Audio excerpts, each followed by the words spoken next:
The Secret of the Orunja Forest. In the misty green highlands of Orunga, where the air smells like rain and wildflowers, two adventurous boys, Kibo and Tajiri, lived at the edge of the great Orunja Forest. Their homes were cozy huts made of mud and thatch. Their bare feet were always dusty from running through the fields, and their hearts were full of wild dreams and whispered legends. Kibo, with his bright, curious eyes and gap-toothed grin, was always getting into something. Trying to catch squirrels with a box and stick, or sneaking into Grandpa's tales about forest spirits. Tajiri was quieter, thoughtful, and clever.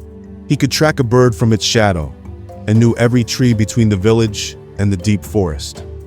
One sunny morning during school break, they met under their favorite tree, the old fig with roots like giant toes. "I heard from my uncle," Kibo whispered, eyes shining.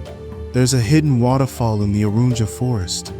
He says it sparkles like the stars, and no one's seen it for years." Tajiri raised an eyebrow. "You mean the one with the cave behind it? The one from the old legend?" Kibo grinned. "Yes.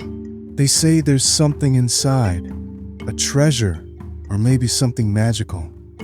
And just like that, the adventure began.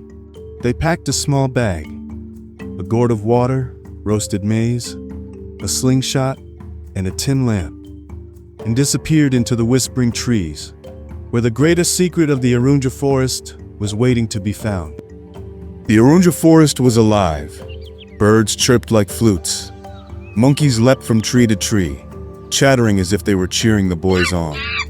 Sunlight trickled through the leaves like melted gold, and every breeze whispered secrets only the forest knew.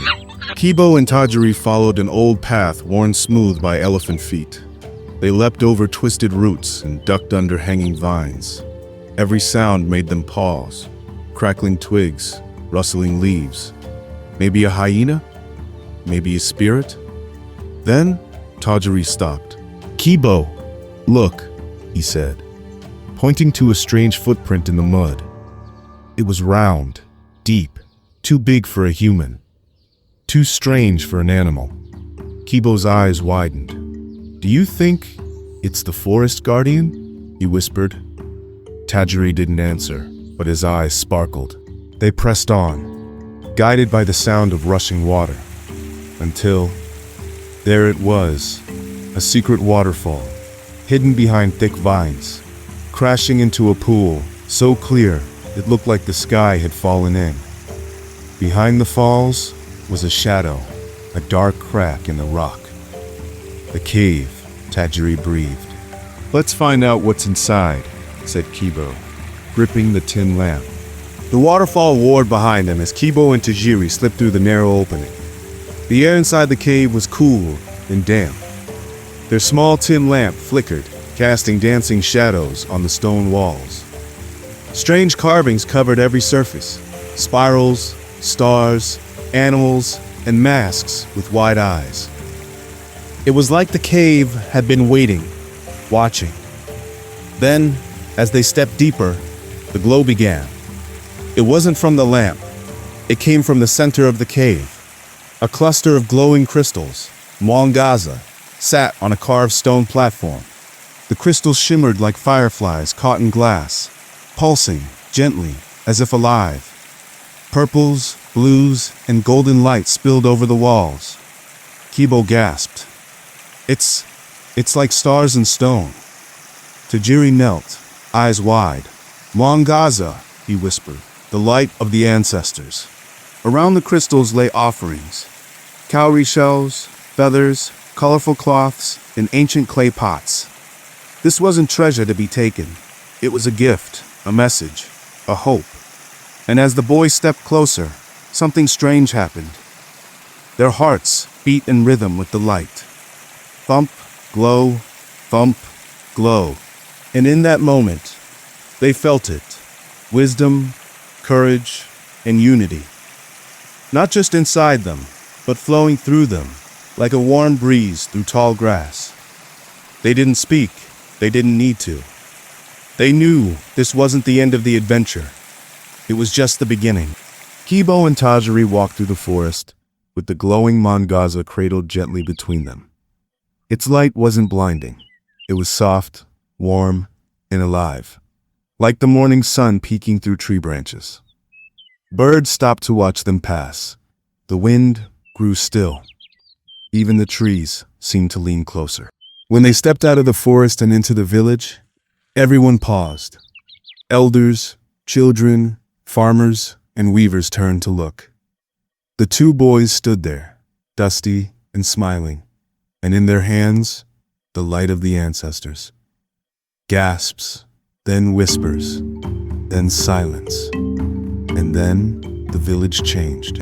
Remember wars began to heal, both in hearts and in bodies.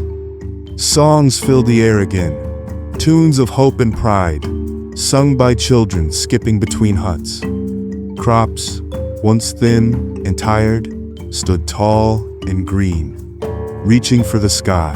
Remember wars began to walk all days in steps, and the stories told around them felt richer, deeper. Kibo's grandfather said, "The light has returned, not just to this place, but to our spirits." Villages came from far and wide, drawn by the glow of Mwangaza. They brought gifts, beads, flowers, stories. They laid them at the boys' feet, not to worship them, but to honor the light they had found. Tajiri turned to Kibo and smiled. It wasn't just treasure, after all. Kibo laughed. It was home, calling us back. Word of Kibo and Tajiri's discovery spread far beyond the village. Elders remembered the old stories, and children dreamed of the path through the trees. One by one, villages made their way back to the forest, not with fear, but with hope. The once forgotten cave in the heart of Orunja Forest became a place of learning, healing, and renewal. The villagers, now bound by the light of Mwangaza, walked forward with purpose, unity, and ancestral pride. And every time the sun rose over the misty trees of Orunja, its rays seemed to carry a promise. There is always light for those brave enough to seek it.